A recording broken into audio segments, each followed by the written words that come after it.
ہم تو رکھتے ہیں مسلمانوں کا دین،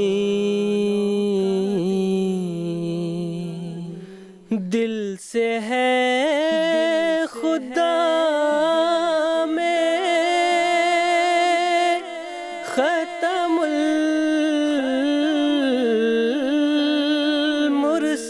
المرسلین، دل سے ہے خدا میں ختم المرسلین،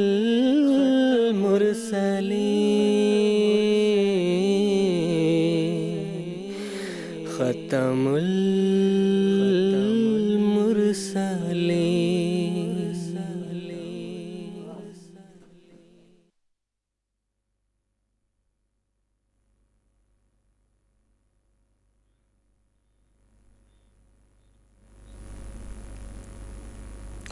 السلام علیکم ورحمۃ اللہ وبرکاتہ۔ اعوذ باللہ من الشیطان الرجیم، بسم اللہ الرحمن الرحیم۔ ناظرین کرام، امام آخر الزمان حضرت مسیح موعود و مہدی موعود علیہ السلام کی پیاری بستی قادیان دارالامان سے پروگرام راہ ہدیٰ کے ساتھ آپ کی خدمت میں حاضر ہیں۔ حسب معمول آج کا پروگرام بھی لائیو اور انٹریکٹیو ہے، اور یہ پروگرام لائیو اور انٹریکٹیو پیش کرنے کا مقصد یہ ہے کہ علماء کرام کی گفتگو سے براہ راست مستفید ہونے کے ساتھ ساتھ آپ بھی ہمارے پروگرام کا حصہ بن سکتے ہیں، ہم سے رابطہ کر سکتے ہیں، اپنے سوالات ہم تک پہنچا کر اسی پروگرام کے دوران اپنے سوالات کے جوابات حاصل کر سکتے ہیں۔ ہم سے رابطہ آپ فون کالز کے ذریعے کر سکتے ہیں، اس کے علاوہ ٹیکسٹ میسیجز، فیکس اور ای میلز کے ذریعے بھی آپ اپنے سوالات ہم تک پہنچا کر اس پروگرام کے دوران اپنے سوالات کے جوابات حاصل کر سکتے ہیں۔ ہم سے رابطے کی تمام تفاصیل اس پروگرام کے دوران آپ کے ٹیلی ویژن اسکرین پر موجود رہیں گی، تو ضرور ہم سے رابطہ کیجیے گا، اور جو بھی سوال آپ کے ذہن میں ہیں وہ علماء کرام کے پینل تک پہنچا کر ان کے جوابات حاصل کیجیے گا۔ ناظرین، قادیان دارالامان سے راہ ہدیٰ کی جو سیریز آپ کی خدمت میں پیش کی جا رہی ہے، اس میں ہستی باری تعالیٰ کے تعلق سے گفتگو ہو رہی ہے۔ آج اس سیریز کا دوسرا ایپیسوڈ ہے۔ آج کے پروگرام میں بھی ہستی باری تعالیٰ کے بعض اہم دلائل کے بارے میں گفتگو ہوگی انشاءاللہ۔ جو دو علماء کرام اس موضوع پر گفتگو کرنے کے لیے قادیان اسٹوڈیوز میں تشریف رکھتے ہیں، میں ان کا تعارف کرا دیتا ہوں۔ محترم مولانا محمد حمید کوثر صاحب تشریف فرما ہے، اور ان کے ساتھ تشریف رکھتے ہیں محترم مولانا زین الدین حامد صاحب۔ میں ہر دو علماء کرام کا پروگرام راہ ہدیٰ میں خیر مقدم کرتا ہوں۔ ناظرین کرام، خدا تعالیٰ کی ذات حق ہے اور اس کا وجود برحق ہے، اور اس کی ہستی کے بے شمار اور انگنت عقلی اور نقلی دلائل دنیا میں موجود ہیں۔ اللہ تعالیٰ کی طرف سے جس قدر بھی انبیاء دنیا میں مبعوث ہوئے ہیں، انہوں نے اپنے اپنے زمانہ میں نشانات دکھا کر اور دلائل بیان کر کے اللہ تعالیٰ کی ہستی کا ثبوت دنیا کو بہم پہنچایا، لیکن ہر دور میں شیطان نے انسان کو خدا تعالیٰ سے دور لے جا کر دہریت کی طرف مائل کرنے کی کوشش کی، اور ہر دور میں طرح طرح کے پردے خدا تعالیٰ کے وجود پر ڈال کر اس کو خدا تعالیٰ سے دور کرنے کی ہر ممکن کوشش کی۔ شیطان کے زیر اثر دہریت کی طرف مائل لوگوں نے بھی ہر طرح کے ہتھ کنڈے اپنا کر انسان کے ذہن سے خدا تعالیٰ کے وجود کا تصور مٹانے اور محو کرنے کی ہر بار کوشش کرتے چلے آ رہے ہیں، اور آج کے دور میں بھی یہ کوشش جاری ہے۔ یہ زمانہ جو علمی اور مادی ترقی کا زمانہ ہے، اس زمانے میں، اس روشنی کے زمانے میں، اس علمی ترقی کے زمانے میں ہونا تو یہ چاہیے تھا کہ انسان پہلے سے زیادہ خدا تعالیٰ کا قائل ہو جاتا اور خدا تعالیٰ کے قریب ہو جاتا، لیکن دہریت کی طرف مائل لوگوں نے نئے انکشافات اور کائنات کے متعلق نئے رازوں کی دریافت کو خدا تعالیٰ کی طرف رہنمائی کی بجائے ان کو خدا تعالیٰ سے دور کرنے کے لیے استعمال کیا، اور انسان کو خدا تعالیٰ سے لگاتار دور کرتے چلے گئے۔ اس دور میں بھی انسان خدا تعالیٰ کو بھول رہا ہے، خدا تعالیٰ کے راستے سے بھٹک کر نئے راستے اختیار کر رہا ہے، اور وہ خدا تعالیٰ کو سرے سے نکار رہا ہے اور اس کا منکر ہو رہا ہے۔ نہ صرف وہ لوگ جو مذہب سے دور ہیں، بلکہ وہ لوگ بھی جو بظاہر مذہبی کہلاتے ہیں، وہ بھی آہستہ آہستہ خدا تعالیٰ سے دور ہو رہے ہیں، خدا تعالیٰ کو بھلا رہے ہیں اور مادیت میں مبتلا ہو کر دہریت کی طرف مائل ہو رہے ہیں۔ اس زمانے میں اللہ تعالیٰ نے اپنے وعدے کے موافق انسان کو دہریت سے بچانے کے لیے اور اللہ تعالیٰ کے قریب رکھنے کے لیے، اللہ تعالیٰ کے قریب لانے کے لیے، اللہ تعالیٰ کے راستے پر اور صراط مستقیم پر لانے کے لیے اپنے وعدوں کے موافق حضرت مرزا غلام احمد قادیانی علیہ السلام کو امام مہدی اور مسیح بنا کر مبعوث کیا۔ چنانچہ آپ علیہ السلام نے اور آپ کے بعد آپ کے خلفائے کرام نے اللہ تعالیٰ کی ہستی کے نشانات اور محکم اور مضبوط دلائل دنیا کے سامنے بیان کیے، اور ایک بار پھر اللہ تعالیٰ کی ہستی کا ثبوت دنیا کو دیا۔ اور ایسے لوگوں کو جو خدا تعالیٰ سے دور ہو رہے تھے، خدا تعالیٰ کو بھلا رہے تھے، ان کو ایک بار پھر خدا تعالیٰ کے راستے پر لا کر ایک عظیم الشان کارنامہ سر انجام دیے۔ تو ناظرین کرام، ہستی باری تعالیٰ کے تعلق سے آئیے علماء کرام سے مزید جانکاری حاصل کرتے ہیں۔ اس سے پہلے کہ میں علماء کرام کو گفتگو کی دعوت دوں، آپ کو ایک بار پھر بتاتا چلوں کہ آپ بھی ہمارے پروگرام کا حصہ بن سکتے ہیں، اپنے سوالات ہم تک پہنچا کر ان کے جوابات حاصل کر سکتے ہیں۔ ہم سے رابطے کی تمام تفاصیل آپ کے ٹیلی ویژن اسکرین پر، جیسا کہ میں نے پہلے بھی کہا، موجود رہیں گی، تو ہم سے ضرور رابطہ کیجئے، اور آج کے پروگرام سے متعلق یا جماعت احمدیہ کے عقائد سے متعلق جو بھی سوالات آپ کے ذہن میں ہیں وہ ضرور ہم تک پہنچا کر اسی پروگرام کے دوران اپنے سوالات کے جوابات حاصل کیجیے گا۔ اب میں گفتگو کا رخ علماء کرام کی طرف پھیرتے ہوئے محترم مولانا محمد حمید کوثر صاحب سے یہ درخواست کروں گا کہ اللہ تعالیٰ نے قرآن مجید میں فرمایا ہے کہ وَإِنَّ إِلَىٰ رَبِّكَ الْمُنْتَهَىٰ، ہر چیز اور ہر فعل اور ہر ذرہ کی انتہا بالآخر خدا تعالیٰ کی طرف جاتی ہے اور خدا تعالیٰ کی طرف پہنچتی ہے۔ اس ضمن میں آپ سے یہ درخواست کروں گا کہ اللہ تعالیٰ نے دنیا کو کس طرح پیدا کیا، اس کے تعلق سے قرآن مجید میں کیا دلائل بیان ہوئے ہیں، اور کس طرح دنیا کی پیدائش اللہ تعالیٰ کی ہستی کا ثبوت بنتی ہے، اس تعلق سے کچھ وضاحت بیان کرنے کی درخواست ہے۔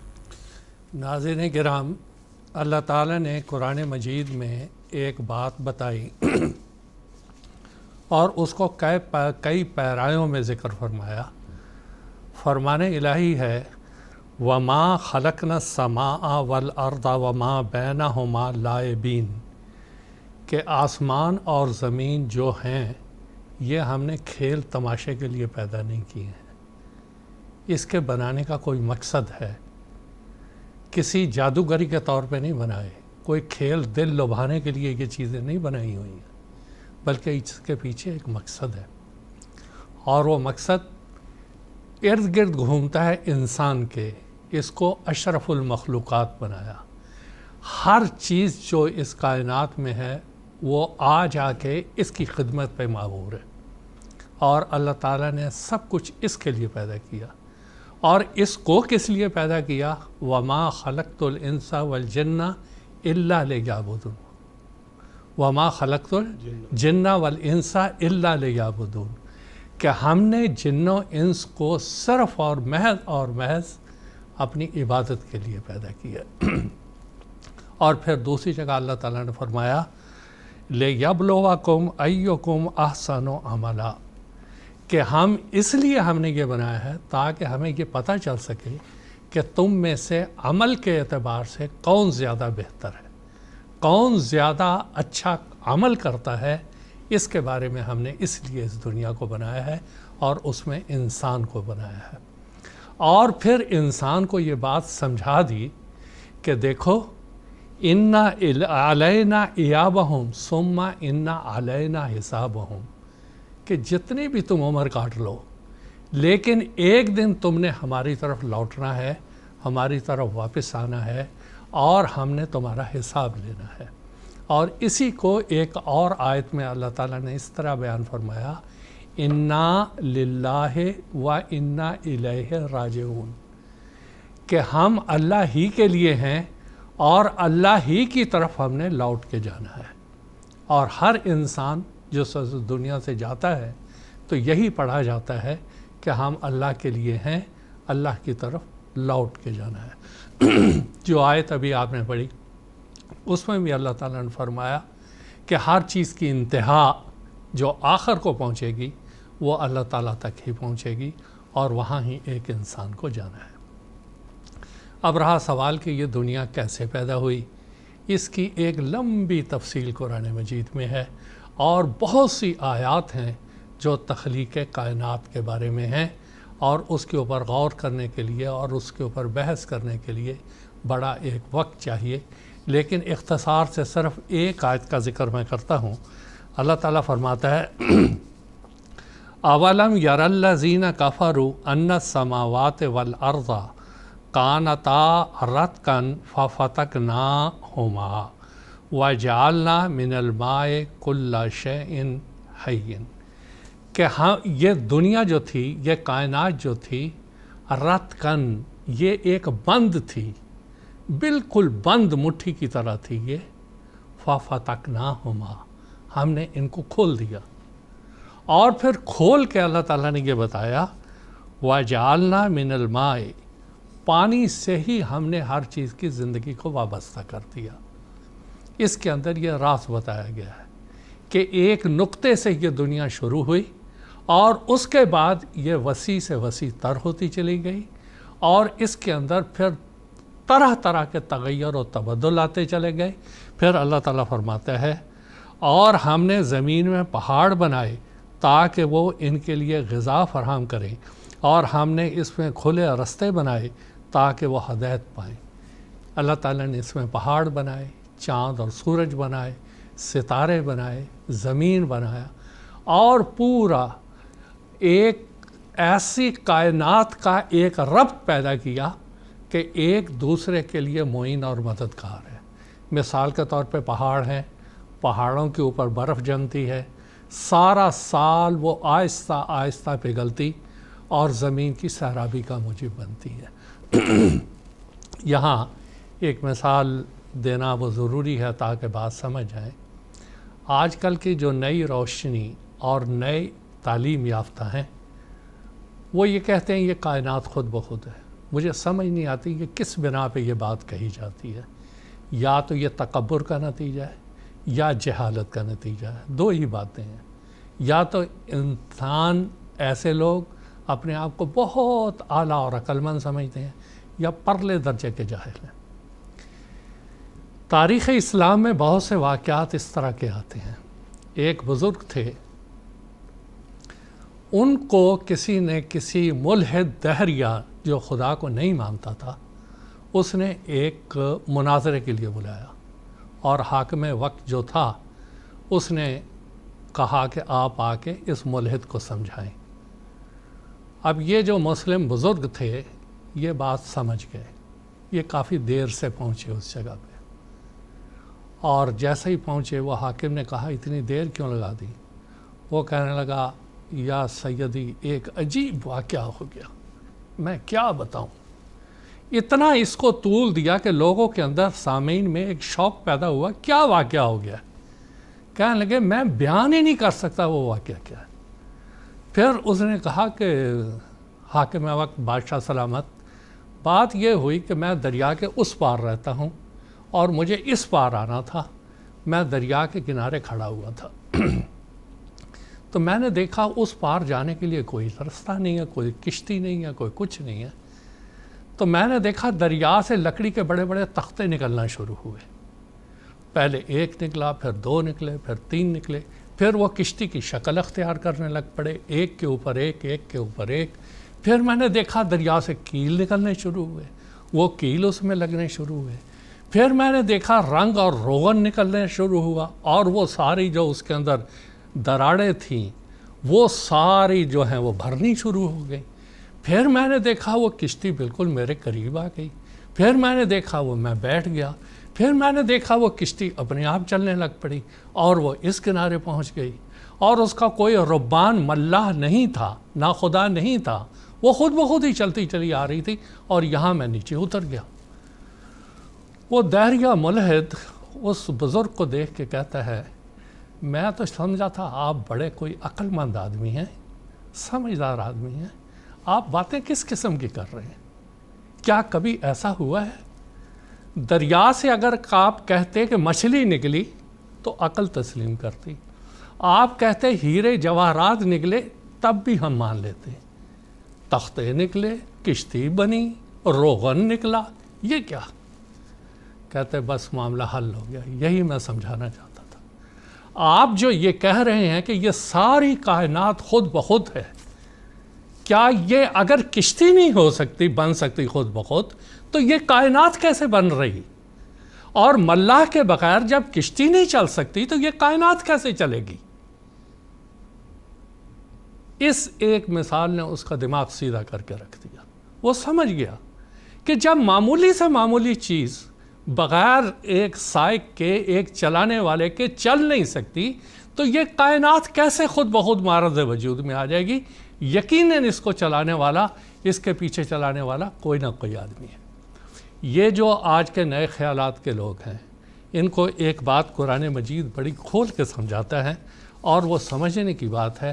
اللہ تعالیٰ نے فرمایا اِنَّ فِي خَلْقِ السَّمَاوَاتِ وَالْأَرْضِ وَاخْتِلَافِ اللَّيْلِ وَالنَّهَارِ لَآيَاتٍ لِأُولِي الْأَلْبَابِ الَّذِينَ يَذْكُرُونَ اللَّهَ قِيَامًا وَقُعُودًا وَعَلَى جُنُوبِهِمْ وَيَتَفَكَّرُونَ فِي خَلْقِ السَّمَاوَاتِ وَالْأَرْضِ رَبَّنَا مَا خَلَقْتَ هَذَا بَاطِلًا سُبْحَانَكَ فَقِنَا عَذَابَ النَّارِ۔ یقیناً آسمان اور زمین کی پیدائش میں اور رات اور دن کے عدلنے بدلنے میں صاحب عقل لوگوں کے لیے نشانیاں ہیں۔ وہ لوگ جو اللہ کو یاد کرتے ہیں، کھڑے ہوئے، بیٹھے ہوئے اور اپنے پہلوؤں کے بل بھی، اور آسمانوں اور زمین کی پیدائش میں غور و فکر کرتے ہیں، بے ساختہ کہتے ہیں اے ہمارے رب، تو نے ہرگز یہ بے مقصد پیدا نہیں کیا، پاک ہے تو، بس ہمیں آگ کے عذاب سے بچا۔ اب اس میں اولی الالباب کا ذکر ہے، جو اللہ تعالیٰ کی عبادت کرتے ہیں، اور اللہ تعالیٰ کے اس کائنات سے وہ لوگ سمجھتے ہیں کہ واقعی اس کو چلانے والا، اس کو پیدا کرنے والا یہ ایک اللہ تعالیٰ کی ذات ہے، جو کہ ہمیں اللہ تعالیٰ اپنی طرف رہنمائی کرتا ہے، اور ایک منٹ بھی ہم سے اپنا ہاتھ کہیں لے تو یہ کائنات تباہ و برباد ہو کے رہ جائے گی۔ اور حضرت مسیح موعود علیہ السلام اپنے بعض اشعار میں اس کا ذکر فرماتے ہیں۔ آپ فرماتے ہیں کس قدر ظاہر ہے نور اس مبدأ الانوار کا، بن رہا ہے سارا عالم آئینہ ابصار کا، کہ او دیکھنے والے دیکھو، یہ جو پوری دنیا ہے یہ نظروں کا ایک آئینہ ہے، اس میں تم دیکھ سکتے ہو کہ اللہ تعالیٰ کا وجود کیا ہے، اللہ تعالیٰ کہاں ہے۔ یہ کائنات تو ایک آئینہ ہے، تم اگر اس کے اوپر غور کرو گے تمہیں بہت سے نشانات مل جائیں گے۔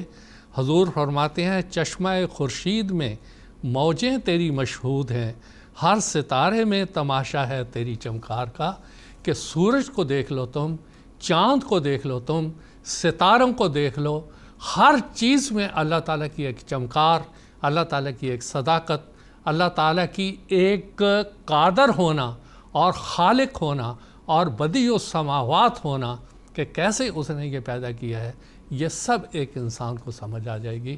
حضور فرماتے ہیں آنکھ کے اندھوں کو حائل ہو گئے 100 حجاب، ورنہ تھا قبلہ تیرا رخ کافر و دیندار کا، کہ یہ جو عقل کے اندھے ہیں ان کو بات سمجھ نہیں آتی ہے، ورنہ اللہ تعالیٰ نے تو واضح طور پہ بتا دیا تھا کہ اللہ کی ذات موجود ہے۔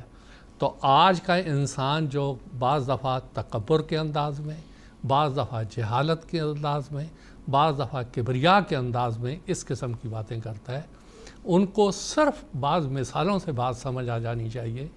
مثال کے طور پہ ابھی دنیا کے بہت سے حصوں میں سیلاب آیا ہوا ہے۔ کیرلا میں سیلاب آیا، یہاں ہمارے شمالی ہندوستان میں، یو پی میں، بہار میں بہت جگہ سیلاب آیا، چین میں سیلاب آیا، امریکہ کے بہت سے حصوں میں سیلاب آیا، کچھ سال پہلے جاپان میں سونامی آئی۔ اتنی ترقی کے باوجود، سب کچھ کرنے کے باوجود کیا کر لیا انسان نے؟ روک لیا، بارش کو برسنے سے روک لیا، بے بس ہو کے کھڑے ہو گئے اور دیکھتے چلے گئے، سب کچھ تیرتی ہوئی چلتی چلی جا رہی ہے سمندر میں، بالکل بے بس کھڑے ہیں۔ کدھر چلا گیا یہ؟ کون چلانے والا ہے اس کائنات کو؟ اتنی موٹی سی بات سمجھ نہیں آتی۔ اور پھر ایک سب سے بڑی بات، زندگی کی سب سے بڑی حقیقت، وہ ہے موت۔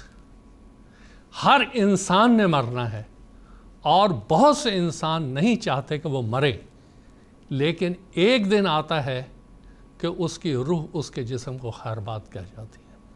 کیا کوئی آج تک دنیا میں یہ جتنے بھی سائنسدان ہیں، چاہے وہ میڈیکل لائن کے ہوں، فلکیات کے ہوں، اور کسی لائن کے ہوں، کیا موت کو روک سکے؟ کیا زندگی کو دیکھ سکے؟ اللہ تعالیٰ کہتا ہے یہ سب ہم نے آزمائشیں رکھی ہوئی ہیں اور تم کو سمجھانے کے لیے رکھی ہوئی ہیں، اور مقصد وہی ہے کہ اللہ تعالیٰ کا حقیقی عبد بننا، اللہ تعالیٰ کی عبادت کرنا، اور ایک دن مر کے اللہ تعالیٰ کے سامنے پیش ہونا ہے۔ اس دن ایک انسان کو ان ساری باتوں کا حساب دینا ہے۔ لیکن دنیا میں اس وقت بہت سے سائنسدان ایسے بھی ہیں، مثال کے طور پہ ڈاکٹر عبدالسلام صاحب مرحوم و مغفور تھے، دنیا کے سامنے انہوں نے اللہ تعالیٰ کا وجود ثابت کیا، اپنے انکشافات کے ذریعہ سے انہوں نے ثابت کیا۔ ہمارے قادیان میں حضرت ڈاکٹر حافظ صالح محمد علاء الدین صاحب تھے، فلکیات کے میدان میں انہوں نے بہت سے مقالے لکھے اور بہت سے لیکچر دیے، پیپر پڑھے، اور ثابت کیا کہ یہ ساری کائنات کے پیچھے ایک خالق ہے، ایک اللہ تعالیٰ ہے جو یہ چلا رہا ہے، اور وہی عبادت کا مستحق ہے۔ یہ دنیا میں عذاب، یہ تباہیاں، یہ بیماریاں، یہ لاچاریاں اس وجہ سے آتی ہیں کہ یہ لوگ تاکہ اللہ تعالیٰ کی عبادت کی طرف متوجہ ہوں، اور اللہ تعالیٰ ہی ہے جو بارش کو بھی روکتا ہے، زلزلوں کو بھی روکتا ہے، بیماریوں کو بھی روکتا ہے، اور اگر یہ اس کو ناراض کریں گے تو ابھی تو یہ معمولی جھٹکے ہیں، اگر اس سے بڑا کوئی جھٹکا آیا تو خدا جانے یہ لوگ کیا کریں گے۔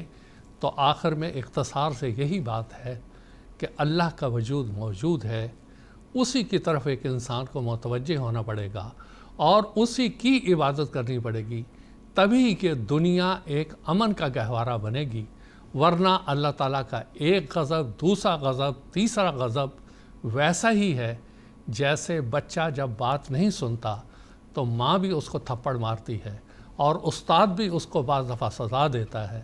باوجود اتنی شفقت کے اللہ تعالیٰ رحیم ہے، کریم ہے، لیکن جب اسی کے بندے پیدا کیے ہوئے اس کی بات نہیں مانتے اور اسی کے بارے میں تنازع اور اختلاف کھڑا کر دیتے ہیں، پھر وہ بھی سزا دیتا ہے، اور جو سزا کے بعد سمجھ جاتا ہے اس کے لیے کامیابی ہے، لیکن جو نہیں سمجھتا وہ اس سے زیادہ عذاب پاتا ہے۔ یہ ہے اختصار سے اس سوال کا جواب۔ بعض ٹیلی فون کالرز اس وقت آن لائن ہیں، ان سے بات کرنے کی کوشش کرتے ہیں۔ یہ مکرم رفیع رضا صاحب ہیں، ان سے بات کرتے ہیں پہلے۔ السلام علیکم رفیع رضا صاحب۔ وعلیکم السلام ورحمۃ اللہ۔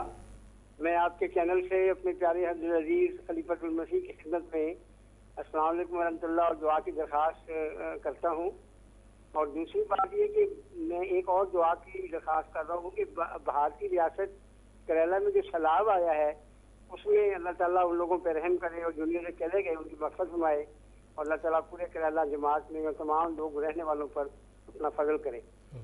سوال یہ ہے کہ کیا بھائی مذہب والے خدا کے قائل ہیں؟ نمبر ایک، ان کو سچے خدا کی طرف لانے اور اسلام کی حقیقی تصویر کس رنگ میں پیش کی جا سکتی ہے، اس کے لیے اگر آپ کو میری رہنمائی فرمائیں دعوت اللہ کے حوالے سے تو بہت مہربانی ہوگی۔ جی جزاک اللہ حسن جزا۔ محترم کوثر صاحب سے درخواست کروں گا۔ بات یہ ہے کہ بہائی مذہب کی ابتدا باپ سے شروع ہوئی، جن کا پیدائش ایران میں ہوئی، بعد میں وہاں سے ان کے لیے حالات ٹھیک نہیں رہے، وہ عراق میں چلے گئے، پھر فلسطین میں چلے گئے، پھر بہاء اللہ ہوئے۔ ان کا عقیدہ تقریباً ویسا ہی ہے جیسے کہ عیسائیوں کا ہے۔ وہ یہ کہتے ہیں اللہ متجسد ہو گیا بہاء اللہ میں، اور بہاء اللہ نے خود جو باتیں کی، چاہے آپ اس کو تمثیلی طور پہ کہہ دیں یا جس طرح سے کہیں، اس نے اپنے آپ کو ایک معبود کی شکل میں اور ایک الوہیت کی شکل میں دنیا کے سامنے پیش کیا۔ اب اس کے بعد ان کو قید میں ڈال دیا گیا۔ وہ عکا فلسطین میں ایک جگہ ہے جو موجودہ اسرائیل کہلاتا ہے، اس کے اندر وہ بہت دیر تک قائد رہے، پھر اس کے بعد ان کی وفات ہوئی، ان کی قبر ہے۔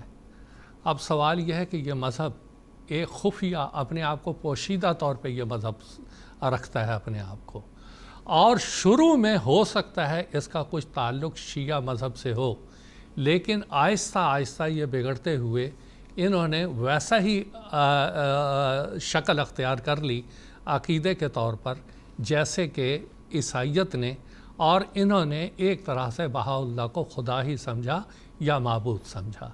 لیکن ایک بات سب جو بہائیوں سے کئی دفعہ مجھے بات کرنے کا موقع ملا، ان کے بعد جلسوں میں تقریر کرنے کا موقع ملا، وہاں پر ان کو سمجھانے کی ضرورت یہی ہے کہ جس کو تم خدا سمجھ رہے ہو یا جس کو تم الوہیت کا مقام دے رہے ہو اور جس کو تم یہ سمجھتے ہو کہ خدا اس میں متجسد ہو گیا تھا، تو وہ دیکھو وہ بھی اس کے اوپر ایک زمانہ ایسا آیا کہ وہ خود قید میں رہا۔ جب وہ ایک اگر ہوتا تو کیسے چھوٹ جاتا، اور پھر وہ خود فوت ہو گیا۔ وہ کیسا خدا، وہ کیسا متجسم وہ انسان جو خدا اپنے آپ کو کہتا ہے اور پھر فوت ہوتا ہے، پھر اس کی قبر بنتی ہے اور ابھی تک لوگ اس کی قبر پہ جاتے ہیں۔ تو کہنے کا مطلب یہ ہے کہ یہ ساری کی ساری ایسی باتیں ہیں جو کہ دنیا کو الٹی طرف لے جاتی ہیں، اور ایک عقیدہ انہوں نے بس دنیا کے سامنے پیش کیا ہے کہ یہ جو قدرت کے مظاہر ہیں یہ کہ سارے کے سارے وہ بہاءاللہ کی وجہ سے ہیں۔ بہا کے معنی ہے خوبصورتی، یہ خوبصورتی ساری کی ساری اسی کی وجہ سے۔ اب اس کے پیچھے کیا دلیل ہے، کیا اس کے پیچھے حکمت ہے، یہ کچھ سمجھ نہیں آتی۔ شروع میں جب ان کا سلسلہ شروع ہوا تو کچھ لوگ ان کے ساتھ تھے، آہستہ آہستہ گھڑتے گھڑتے اب تو کہیں نظر بھی نہیں آتے، اور اگر کہیں ہیں بھی تو اپنے آپ کو ظاہر نہیں کرتے۔ ہاں ان کے ٹیمپل بڑے بڑے ہوتے ہیں بعض شہروں میں، وہاں یہ لوگوں کو بلاتے ہیں، قرآن مجید کی بعض آیات جو مسلمانوں جو بیچارے نہیں سمجھتے ہیں ان کو پڑھ پڑھ کے سناتے ہیں، لیکن یہ سارے کا سارا وہ ایک ایسا سلسلہ ہے جو اسلام سے دور کرنے کے لیے، اللہ سے دور کرنے کے لیے، اور بظاہر جو ہے جہاں مسلمانوں میں آئیں گے مسلمانوں کی طرح بات کریں گے اور قرآن مجید سے وہ آیات پیش کریں گے، لیکن دوسری جگہ دوسری شکل اختیار کریں گے۔ لیکن آہستہ آہستہ دنیا سمجھتی چلی گئی اور ان کی تعداد بھی کم یا نہ ہونے کے برابر رہ گئی۔ ایک اور ٹیلی فون کالر ہیں، ان سے بات کرنے کی کوشش کرتے ہیں۔ مکرم عارف الزمان صاحب بنگلہ دیش سے آن لائن ہیں، ان سے بات کرتے ہیں۔ السلام علیکم عارف الزمان صاحب۔ وعلیکم السلام ورحمۃ اللہ۔ آپ سب کو پہلے میں عید مبارک دینا چاہتا ہوں، اور میرا ہستی باری تعالیٰ کے بارے میں چھوٹا سا سوال ہے۔ اللہ تعالیٰ نے سورہ بنی اسرائیل میں 97 آیت میں بولا کہ خدا کی توحید کی گواہ کے لیے خدا ہی کافی، اس کی تفصیل چاہیے۔ ایک دوسرا سوال ہے، خدا تعالیٰ نے ہستی باری تعالیٰ کے 3 دروازات قرآن میں فرمایا، علم الیقین، عین الیقین اور حق الیقین، اس کی تھوڑا سا تفصیل۔ جزاک اللہ۔ ٹھیک ہے، جزاکم اللہ۔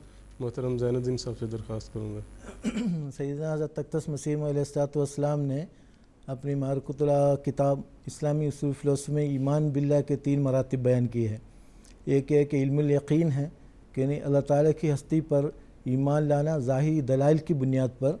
جب انسان اس کائنات کے بارے میں غور کرتا ہے یا جو روزانہ جو تغیرات ہوتے ہیں، حوادثات ہوتے ہیں، تو ان کو یقین ہوتا ہے واقعی ایک ایسی ہستی موجود ہے، ایک برتر ہستی موجود ہے جو اس تمام کائنات کو چلا رہا ہے، اور وہ علم الیقین اس کو کہتے ہیں، یعنی علم کی بنا پر یقین کر لینا واقعی ایک اللہ تعالیٰ کی ہستی موجود ہے۔ دوسرا یہ کہ عین الیقین ہے، اور انسان اپنے ذاتی شواہد اور تجارب کی بنا پر علی وجہ البصیرہ اس بات پر قائم ہونا جس خدا کو میں مانتا ہوں دلائل کی بنیاد پر واقعی وہ موجود ہیں، اپنے ذاتی تجارب کی بنا پر کامل یقین تک پہنچنا، اس کو عین الیقین کہتے ہیں۔ پھر حق الیقین ہے، اللہ تعالیٰ سے الہام و کلام سے مشرف ہونا، اس کے ہم کلامی کا شرف پانا۔ حضرت اقدس مسیح علیہ السلام نے ایک لطیف مثال کے ذریعے اس بات کو سمجھایا ہے۔ حضور نے فرمایا کہ مثلا اگر دور سے دھواں اڑتا ہوا دکھائی دیتا ہے، انسان یہ گمان کرتا ہے وہاں آگ ہو سکتی ہے۔ یہ ایک ہم کہہ سکتے ہیں علم الیقین ہے، یعنی ایسا علم ہے، ظنی علم ہے کہ دھواں جو اڑ رہا ہے وہاں واقعی آگ ہو سکتی ہے۔ تو دوسرا یہ ہے کہ اگر انسان تھوڑی سی کوشش کر کے ذرا کوشش کریں اور آگے بڑھیں، جہاں سے دھواں اڑتا ہوا دکھائی دیتا ہے وہاں جائیں اور اپنی آنکھ سے مشاہدہ کر لیں واقعی آگ ہے، تو اس کو ہم حق الیقین عین الیقین کہہ سکتے ہیں، یعنی براہ راست اس نے آگ کو دیکھ لیا ہے اور یقین ہو گیا ہے۔ لیکن پھر بھی اس آگ کی صفات کا اس کا علم نہیں ہوتا جب تک اس کو چھو کر اس کے جو اصل اس کا حرارت محسوس نہ کریں۔ تو اگر انسان مزید کوشش کریں، اللہ تعالیٰ کے قرب میں آگے بڑھنے کی کوشش کریں، تو وہ پھر وہ حق الیقین تک پہنچتا ہے۔ اصل نجات کے لیے کا موجب جو ایمان ہے وہ حق الیقین ہی ہے۔ ابتدائی 2 علم جو ہے وہ ظنی ہے اور یہ نجات کے لیے کافی نہیں ہے۔ تو اس لیے انبیاء علیہ السلام کے ذریعے سے جو احکامات جاری کیے جاتے ہیں وہ جب اپنے تجارب کی بنا پر کہ وہ اللہ تعالیٰ کو دیکھ کر لوگوں کو بتاتا ہے ہم نے اللہ تعالیٰ کو دیکھا ہے اور اس کے صفات کا مشاہدہ کیا ہے، اور ایک جیسا کہ اس زمانے میں حضرت اقدس مسیح علیہ السلام کا وہ معروف اقتباس ہے کہ ہمارا بیشت ہمارا خدا ہے، ہماری اعلیٰ لذات ہمارے خدا میں ہے، کیونکہ ہم نے اس کو دیکھا، ہر ایک خوبصورتی اس میں پائی۔ یہ دولت لینے کا لائق ہے اگرچہ جان دینے سے ملے، اور یہ دولت یہ لعل خریدنے کے لائق ہے اگرچہ تمام وجود کھونے سے حاصل ہو۔ تو جب انسان ظاہری دلائل کو چھپ کے بنا پر نہیں بلکہ کامل یقین کے ساتھ، کامل وثوق کے ساتھ، اللہ وجہ البصیرہ اپنی ذاتی تجربوں کی بنا پر جب اس بات پر قائم ہو جاتا ہے کہ واقعی خدا تعالیٰ موجود ہے اور میں اس کا ذاتی گواہ ہوں، وہ اپنے ذات میں محسوس کرتا ہے واقعی خدا تعالیٰ موجود ہے، اس کو قرب کا احساس ان کو ہوتا ہے، پھر وہ واقعی حق الیقین کے مرتبے کو حاصل کر لیتا ہے۔ تو سوال کا جو دوسرا حصہ ہے کہ وہ اللہ تعالیٰ کی توحید منوانے کے لیے اللہ تعالیٰ ہی کافی ہے۔ اب جیسا کہ میں نے بتایا کہ اللہ تعالیٰ کی کائنات پر غور کرنے سے پتہ لگتا ہے کس قدر اس میں ایک ترتیب پائی جاتی ہے، ایک منظم ہے، اور عام طور پر ہم کہتے ہیں کہ ایک صنعت کو دیکھ کر ثانی یاد آتا ہے، تو اللہ تعالیٰ کی اتنے زیادہ جو اللہ تعالیٰ کی تخلیق ہے، کیا یہ دیکھ کر اللہ تعالیٰ کی توحید کی طرف انسان کا دل مائل نہیں ہوتا؟ یقیناً ہوتا ہے۔ تو اللہ تعالیٰ کی توحید کو سمجھنے کے لیے خدا تعالیٰ کا کلام قرآن مجید کا مطالعہ کریں، اور اس میں جو بیان کردہ جیسے کہ اللہ تعالیٰ نے فرمایا فی اللہ شک فاطر السماوات والارض، آسمان اور زمین کا خالق ہے، پیدا کرنے والا ہے، کیا اس خدا پر کوئی شک ہو سکتا ہے؟ تو ہرگز نہیں۔ کہ انسان جیسا کہ شروع میں مجیب صاحب نے فرمایا تھا، آج اکثر لوگ دہریت کی طرف مائل ہیں، اور یہاں تک کہ مذہب کے لوگ بھی۔ تو یہ یاد رکھیں کہ مذہب سے وابستہ لوگ دہریت کی طرف اسی لیے مائل نہیں ہے کہ ان کے پاس دلائل نہیں ہیں، بلکہ وہ اس لیے مذہب کی طرف سے عائد کردہ پابندیوں سے بچنے کے لیے بعض وہ خدا کا ہی انکار کرتے ہیں۔ تو یہ اس لیے ہمیں ان دلائل کے ساتھ ہمیں آگے بڑھنے کی ضرورت ہے تاکہ ان لوگوں کے غلط فہمیوں کو دور کریں، ان کو خدا کی توحید کی طرف لایا جا سکے۔ ایک اور ٹیلی فون کالر ہیں لندن سے، مکرم محمد عبدالرشید صاحب، یہ ریگولر کالر ہیں، ان سے بات کرتے ہیں۔ السلام علیکم رشید صاحب۔ ہاں جی، السلام علیکم ورحمۃ اللہ وبرکاتہ۔ بھائی صاحب بڑی مہربانی، آپ مجھے موقع دیتے ہیں۔ ہمارے مولانا محمد حمید کوثر صاحب نے مولانا صالح محمد صاحب اور ڈاکٹر عبدالسلام کا ذکر فرمایا ہے، جزاکم اللہ و احسن الجزا، یہ ہمارے لیے مثال ہیں۔ آج اس کا سوال یہ ہے جی کہ قرآن مجید کے بارے میں، یہ دہریہ مذہب کے بارے میں سوال ہے جی۔ دہریہ خیال لوگوں کو اللہ تعالیٰ کی ہستی کے بارے میں کیسے تبلیغ کرنی ہوگی، جبکہ ہر طرف دنیا میں لا مذہبی پھیلی جا رہی ہے، دنیا میں سائنسی علوم اہمیت پکڑ رہے ہیں، اور ان لوگوں کو جیسا کہ مولانا نے فرمایا تکبر کی وجہ ہو سکتی ہے۔ آج اس کا دوسرا سوال یہ ہے جی، قرآن مجید میں اکثر جگہ جب اللہ تعالیٰ نے کوئی اپنا حکم صادر فرمانا ہو تو اللہ تعالیٰ نے اپنی 2 صفات عزیزاً حکیمہ کو ظاہر فرمایا ہے اور بار بار دہرایا ہے۔ برائے کرم اس کی بھی وضاحت فرما دیں، جزاکم اللہ احسن الجزا۔ جی جزاکم اللہ تعالیٰ احسن الجزا۔ محترم کوثر صاحب سے درخواست۔ سب سے پہلی بات تو یہ ہے کہ دہریے کو تبلیغ کرنے کا ایک کے بارے میں انہوں نے سوال کیا ہے۔ اس سلسلے میں عرض یہ ہے کہ دنیا میں دہریہ مختلف قسم کے ہوتے ہیں۔ ان کی وہی حالت ہے جیسے کہ مریض ہیں، ایک ڈاکٹر کے پاس 100 مریض ہوں تو ڈاکٹر سارے مریضوں کا ایک علاج نہیں کیا کرتا ہے، ہر مریض کی تشخیص کر کے اس کے مطابق اس کو دوائی دیتا ہے. چاہے ٹی بی کی بیماری ہو، ایک ہی ہو، لیکن پھر بھی ہر آدمی کس سٹیج پہ ہے اس کے مطابق ڈاکٹر دوائی دیتا ہے.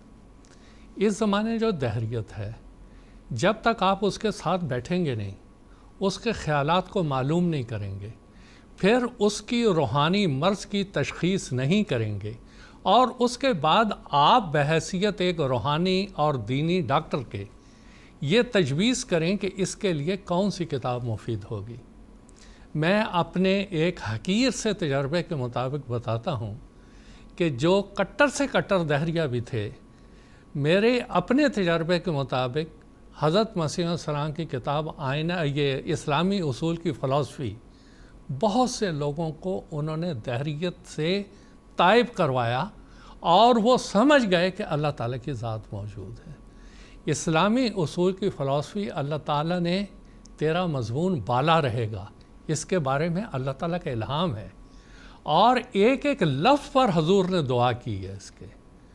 اور اس کے بارے میں جب یہ کتاب پڑھی گئی وہاں پر، حضرت مولانا عبد الکریم صاحب رضی اللہ تعالیٰ نے یہ پڑھ کے سنائی، تو سارے لوگ سکتے میں آ گئے کہ اسلام نے کون سی تعلیمات ہیں جو دنیا کے سامنے پیش کی ہیں، آج تک دنیا کو پتہ نہیں چلتا.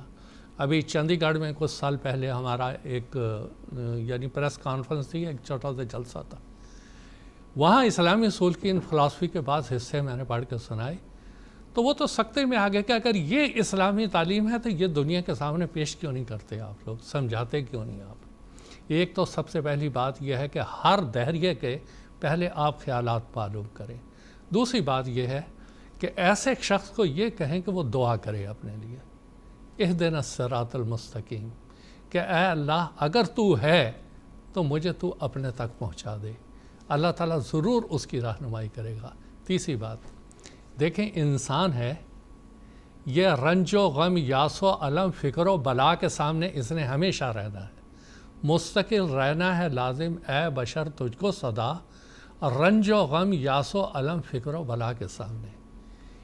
انسان چاہے وہ دہریہ ہو یا کوئی ہو، یہ بلائیں اس کے ساتھ لگی ہوئی ہیں. اس کو ان بلاؤں میں جب وہ گرفتار ہو چکا ہو تو اس کو پھر مسیح انسان کا اگلا شعر سمجھائیں اور بتائیں، بارگاہ عزتی سے تو نہ یوں مایوس ہو، مشکلیں کیا چیز ہیں مشکل کشا کے سامنے. یہ ایک بہت بڑا عرصہ ہوتا ہے، یہ بہت بڑی حالت ہوتی ہے جب انسان مصیبت میں گرفتار ہوتا ہے.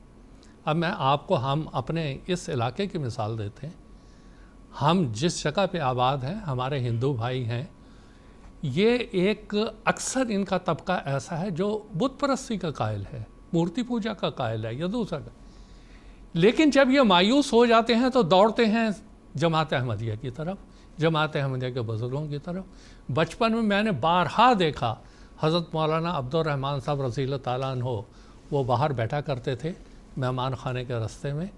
جب بارش نہیں ہوتی تھی یہ سارے وفد بنا کے آ جاتا تھا کہ مولوی صاحب دعا کرو کہ اللہ تعالیٰ بارش برسائے، اور مسجدوں میں اعلان ہوتے تھے اور اللہ تعالیٰ فضل کرتا تھا. اور ان میں ایک بات معروف مشہور تھی کہ یہ لوگ ایسے ہیں جن کی خدا سنتا ہے. تو بات یہ ہے کہ ہر دہریہ اس کو ضرور سمجھیں، اور بلکہ میں تو کہتا ہوں دہریہ کو سمجھانا آسان ہے بنسبت یہ ختم نبوت کی رٹ لگانے والوں کے. ان کی نسبت ان کو تو صرف اللہ تعالیٰ ہی سمجھانا ہے، اور جب وہ اس قسم کے حالات میں ہوں تو انشاءاللہ تعالیٰ بہت جلد سمجھ جائیں گے، اور پھر ان کے لیے دعا بھی کرنا کہ اللہ تعالیٰ ان کی رہنمائی فرمائے. ایک اور ٹیلی فون کالر ہم لے کر پھر پروگرام کے سوالات کی طرف آئیں گے انشاءاللہ. مکرم سید شکیل احمد صاحب ہیں، انڈیا سے کال کر رہے ہیں، ان سے بات کرنے کی کوشش کریں گے. السلام علیکم شکیل صاحب. وعلیکم السلام ورحمۃ اللہ. السلام علیکم. وعلیکم السلام ورحمۃ اللہ. جی اپنا سوال پیش کریں. جی میرا سوال یہ ہے کہ کیا شیطان آج کی ڈیٹ میں خدا تعالیٰ کی عبادت کرتا ہے یا نہیں؟ جی جزاکم اللہ. مطلب زین الدین صاحب سے اختصار کے ساتھ. اللہ تعالیٰ رب ہے اور بندہ جو ہے وہ عبد ہے، انسان عبد ہے. تو رب کا مطلب یہ ہے کہ جو درجہ بدرجہ انسان کو ادنا حالت سے اٹھا کر اعلیٰ حالت تک لے جانے والی ہستی، اور عبد معنی عبودیت کو قبول کرنے والا، یعنی اللہ تعالیٰ کی ربوبیت اور عبودیت میں ایک خاص تعلق ہے جس کو قائم رکھنے کے اللہ تعالیٰ نے عبادت قرار دیا ہے۔ اگر شیطان اگر عابد تھا تو وہ شیطان نہ بنتے، وہ اللہ تعالیٰ کا عابد بن جاتا۔ تو چونکہ عبادت کرتا تھا یا نہیں وہ یہ سوال ہے، اس لیے میرا یہ موقف یہی ہے، میں تو یہی سمجھتا ہوں اگر وہ عبادت کرنے والا ہوتا، وہ شیطان کے زمرے میں نہ آتا، وہ ایک نیک صالح انسان بن جاتا۔ تو غالب گمان یہی ہے کہ وہ عبادت سے دور تھا، سبھی تو وہ اللہ تعالیٰ کے درگاہ سے دور کیا گیا۔ جزاک اللہ حسن جزا۔ اب پروگرام کے سوالات کی طرف آتے ہیں، اور محترم زین الدین حامد صاحب سے ہی میں یہ درخواست کروں گا کہ اللہ تعالیٰ نے قرآن مجید میں ہستی باری تعالیٰ کی ایک دلیل یوں بھی بیان فرمائی ہے کہ ما ترا فی خلق الرحمن من تفاوت، کہ کائنات کی پیدائش میں تم کسی قسم کا رخنا یا اختلاف تمہیں نظر نہیں آئے گا۔ تو اس سے ہمیں پتہ لگتا ہے کہ ایک انتظام ہے، ایک نظام ہے، ایک ترتیب ہے کائنات میں، اور یہ نظام اتفاقی حادثے کے نتیجے میں پیدا نہیں ہو سکتا۔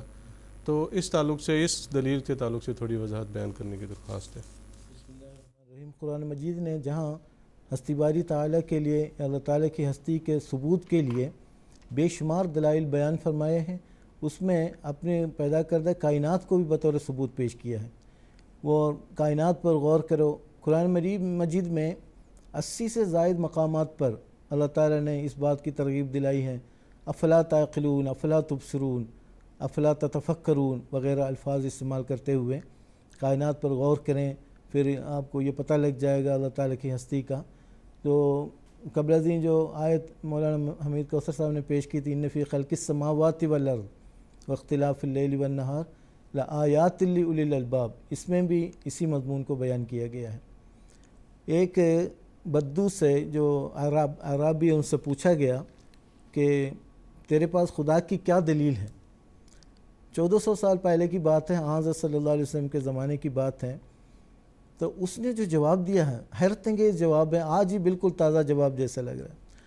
اس نے جواب دیا، اونٹ چرانے والا ہے وہ، اس نے جواب دیا البعرۃ تدل علی البعیر واثر القدم علی السفیر فالسماء ذات البروج والارض ذات الفجاج اما تدل علی قدیر۔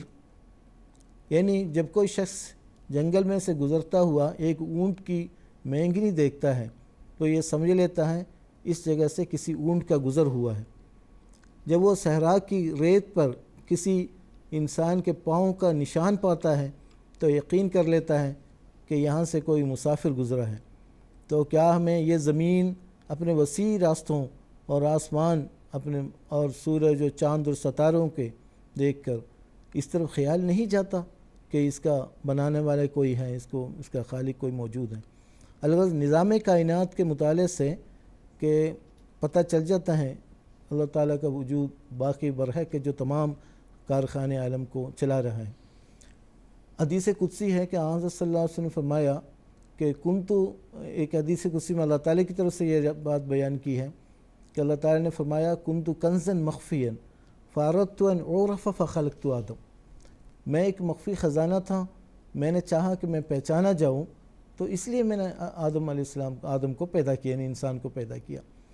تو دراصل تخلیق انسان کے جو اصل مقصد کیا ہے، ہر انسان اپنے اپنی استطاعت اور ظرف کے مطابق اللہ تعالیٰ کی صفات کا مظہر بنے، اور سب سے بڑھ کر اللہ تعالیٰ کی صفات کا جو مظہر بنے انبیاء علیہم السلام۔ تو انبیاء علیہ السلام کے ذریعے سے اللہ تعالیٰ کی صفات کا میکسیمم وہ اظہار ہوتا ہے، اور دراصل اللہ تعالیٰ کے وجود کا اللہ تعالیٰ کا صحیح عرفان انہی کو نصیب ہوتا ہے جن کو اللہ تعالیٰ کی صفات کا علم ہو، کیونکہ اللہ تعالیٰ اپنی صفات سے ہی پہچانا جاتا ہے، ورنہ لیس کمثلہ شیء، اس جیسی کوئی چیز نہیں ہے کہ ہم کہہ سکیں اللہ تعالیٰ فلان چیز کی طرح ہے۔ اللہ تعالیٰ کسی سے مشابہت دینے سے بھی وہ پاک ذات ہے۔ تو کائنات کی پر غور کرنے کی جگہ جگہ قرآن مجید میں ارشاد پائے جاتا ہے۔ تو اللہ تعالیٰ کی ہستی جیسا کہ میں نے پہلے بھی بتایا کہ وراء الورا ہیں کہ لطیف در لطیف ہے، انسان اپنی ظاہری آنکھ سے اس تک پہنچ ہی نہیں سکتا، کہ انسان کی ایک حد نگاہ ہے، اس سے آگے وہ دیکھ نہیں سکتا، مثلا اس دیوار سے بیک سائڈ میں کیا ہم نہیں جانتے۔ تو اللہ تعالیٰ نے انسان کو مایوس نہیں ہونے دیا، فرمایا لا تدرکہ الابصار وہو یدرک الابصار وہو اللطیف الخبیر۔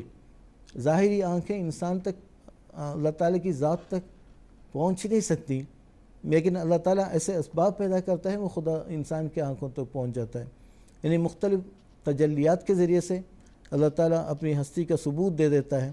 تو انسان کو مایوس نہیں ہونا تھا جب وہ اللہ تعالیٰ کی تلاش میں دن رات محنت کرتا ہے اور مجاہدہ کرتا ہے۔ ان الذین جاہدوا فینا لنہدینہم سبلنا، فرمایا کہ جو ہمیں پانے کے لیے، ہمارے قرب پانے کے لیے اور ہمارے محبت کو جیتنے کے لیے جو مجاہدہ کرتے ہیں، جو لوگ لنہدینہم سبلنا، ہم انہیں اپنے کئی راستے دکھا دیں گے، تو اس کے ذریعے سے وہ اپنا وہ اطمینان کر سکتا ہے کہ اللہ تعالیٰ کا وجود واقعی برحق ہے۔ قرآن کریم اللہ تعالیٰ کے کلام میں یہ خدا نما ہے، یعنی اللہ تعالیٰ کی ذات کے صفات کا اظہار قرآن مجید کے ذریعے سے ہوتا ہے۔ اس کے بغیر اللہ تعالیٰ کی کامل معرفت تک رسائی ممکن نہیں ہے۔ قرآن کریم اللہ تعالیٰ کی ہستی کے ثبوت کے لیے جہاں بے شمار علمی، عقلی، منقولی اور معقولی دلائل پیش کرتا ہے، وہاں نظام کائنات کے محکم اور ابلغ نظام کو بھی اللہ تعالیٰ کی ہستی کے لیے ایک زبردست دلیل کے طور پر پیش کرتا ہے۔ سورۃ الملک میں اللہ تعالیٰ فرماتا ہے تبارک الذی بیدہ الملک وہو علی کل شیء قدیر الذی خلق الموت والحیاۃ لیبلوکم ایکم احسن عملا وہو العزیز الغفور الذی خلق سبع سماوات طباقا ما تری فی خلق الرحمن من تفاوت فارجع البصر هل تری من فطور ثم ارجع البصر کرتین ینقلب الیک البصر خاسئا وہو حسیر، یعنی بہت برکت والا ہے وہ جس کے ہاتھ میں ملک ہے اور ہر ایک چیز پر قادر ہے۔ اس نے موت اور زندگی کو پیدا کیا ہے تاکہ دیکھے کہ تم میں سے کون زیادہ نیک عمل کرتا ہے، اور وہ غالب ہے، بخشندہ ہے۔ اس نے ساتوں آسمان بھی پیدا کیے اور ان میں آپس میں موافقت اور مطابقت رکھی ہے، تو کبھی کوئی اختلاف اللہ تعالیٰ کی پیدائش میں نہیں دیکھے گا۔